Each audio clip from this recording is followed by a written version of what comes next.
Hey there, I'm Taylor Payton of tapeart.com and powerpainters.org, and today we're going to talk about how to be more painterly and how to loosen up in your brushwork. But first, before we go into the full time lapse, I just want to show you some super basic stuff, and that is pretty much just some fundamental brushwork things. I'm just going to pick a brush at random here. And I'm just going to do some simple basic shapes. So we'll just sketch in a circle and we will just start to shade it. Just using a graphics tablet to do this. In Photoshop CS6. And what you see me doing right now is I'm just making marks. I'm making marks on the picture plane, making marks on the canvas, and I'm using those marks to create form.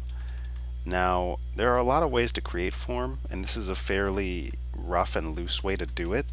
It's not exactly the most cleanly way to go about achieving, visual depth or interesting brushwork economy. But that being said, there's a lot of energy to it because of the motion that goes into the brushwork. So you notice I was just kind of cruising up and down the forms, just sort of taking a pretty scumbled approach to this sphere here.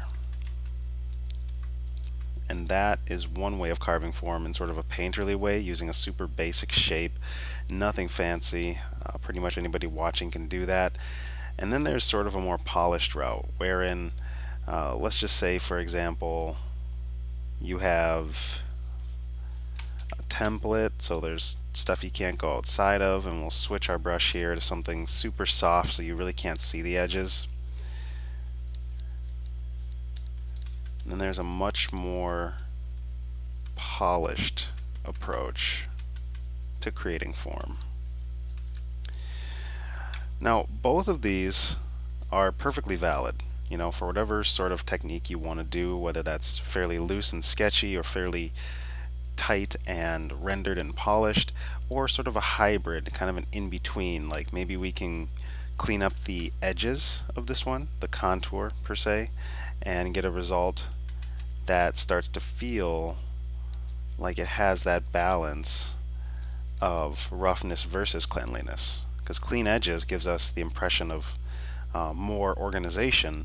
Yeah, that's just what I wanted to show you prior to actually jumping into the demo. It'll help you understand what I'm doing here a lot better. If you kind of get an idea for something that's super tight versus something that's much more loose. Now, one last thing before we go forward is loose does not mean sloppy. In this case, I know I did this fairly quick as a demonstration, but that doesn't mean go at it haphazardly. That doesn't mean just attack it without thinking. You will hit a flow state where you'll just be moving and not considering every single mark, but it's still really wise to take your time. Never paint faster than accuracy will allow, in the words of Richard Schmid.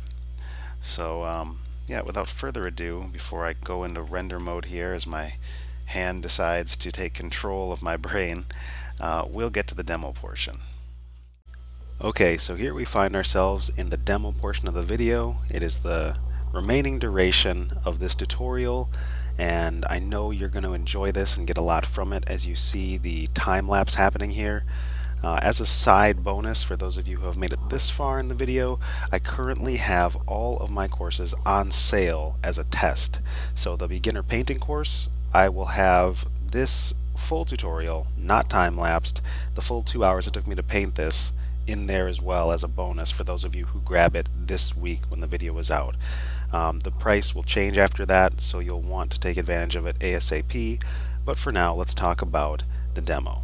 So what I'm doing here is I'm just roughing in some forms. You see I'm being very sketchy. I'm just drawing in paint and using low value contrast to kind of mass in some shapes. What I've just done there is expand the canvas using the crop tool in Photoshop, and now I'm just, again, delineating different shapes and filling them in with a tone, whether that's darker, whether it's more of a mid-gray, or whether that's a light gray. And these are going to permit me to separate the various elements, such as, the pants, which they later become, and the upper shirt. And I'm just sort of feeling out the design right now. I had a couple different kinds of references up, and since there wasn't a lot of contrast, what I did is I go up to image auto tone or image auto contrast. If you're working low contrast, it just pushes all the values up and down based on what Photoshop thinks is going to look appealing, and in this case I enjoyed it, so I let the computer do a little bit of work for me, kind of push my values around so I can focus more on just making marks and creating an interesting design, because those are problems that I wanted to solve with this one as I'm just sketching in paint.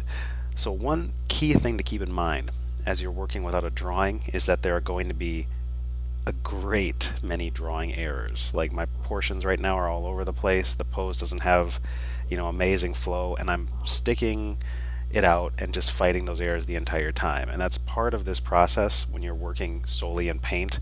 And I recommend it for getting better at painting. I don't recommend it if you don't have a good constitution for fixing your errors yet. I recommend with starting with a more completed drawing and then just going in with some loose, very economic brush strokes on top of it, not over rendering, just laying one down and leaving it alone. Although in this case, you see I make a lot of marks, but the difference is I get that sketchy feel in the paint by showing my marks, by not rendering them out and blending them out. And that's a problem of edges, right? So I talk a lot about edges in the beginner painting course, which right now is only 28 bucks if you go to the link in the description box, but I'll give you a quick rundown here.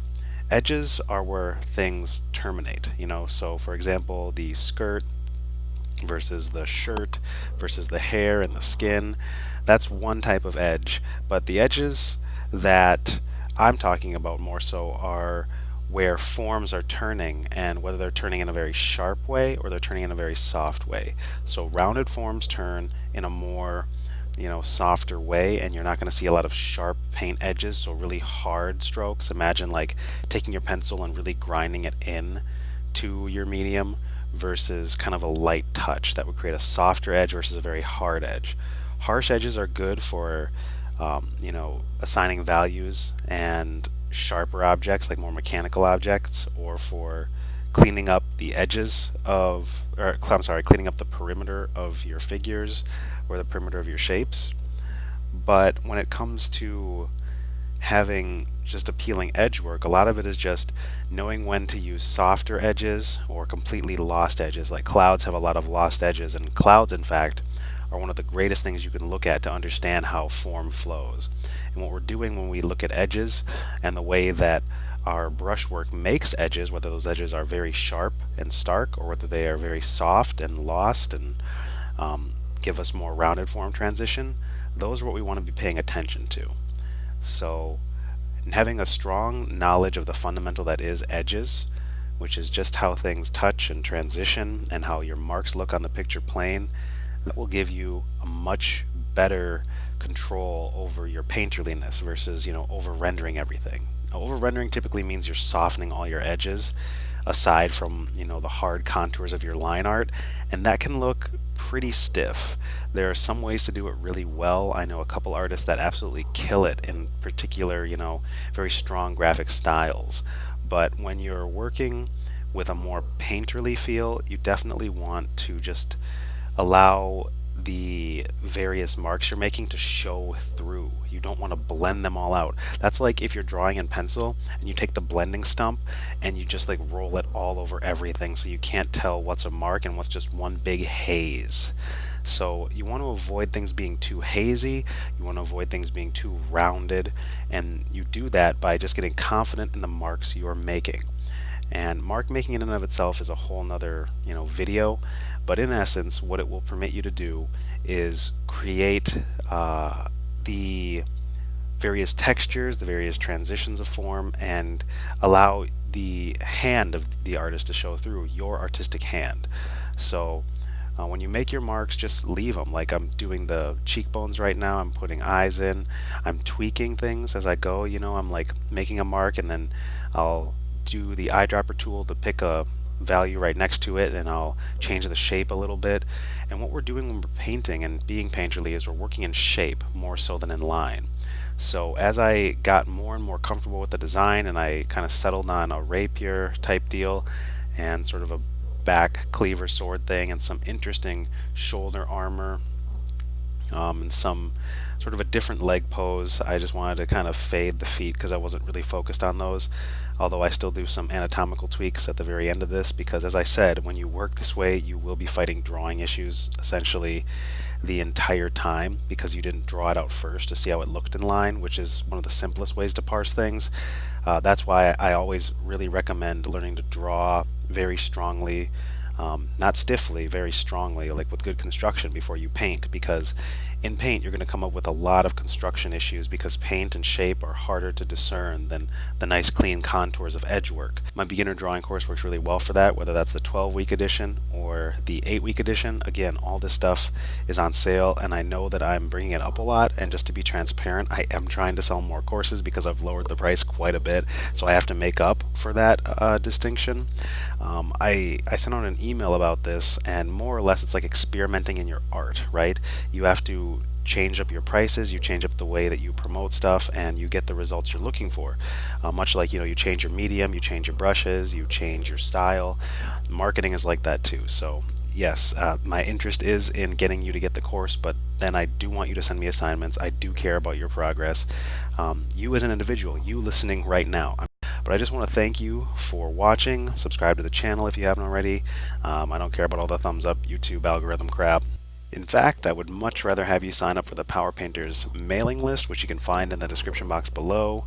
It gives you 2 links to special packages, one for character painting stuff and drawing, and one for just a bundle of tutorials I've released over the years that have become free.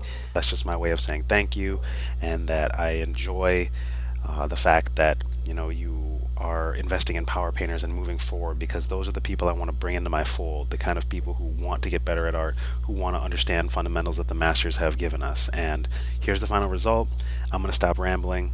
Hope you got a lot out of this. I am Taylor Payton of tapeart.com and powerpainters.org, and I will see you in the next video. Take care, Power Painter, and happy creating.